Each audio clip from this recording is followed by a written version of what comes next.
हे पुढतं कसं साधन माणसाच्या शेवटपर्यंत सोबत येणार महाधन जे काही असेल ते परमार्थ महाधन आहे परमार्थ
आजी फळ झाले साचे तुम्ही सांभाळले संती भयनी रसली खंती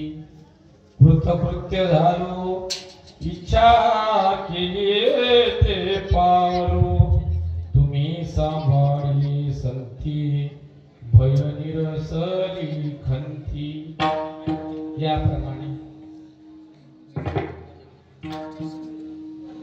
माझ्या बुद्धिमत्तेनुसार काही फार मोठा कीर्तन करण्याची ज्ञानी नाही साधारण भजनी माणूस माझ्या बुद्धिमत्तेनुसार मी अभंगाचा भावार्थ तुमच्या पुढे मांडण्याचा प्रयत्न केला शेवट चरण आहे तुका म्हणे काळ तुका म्हणे काळ तुका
गणे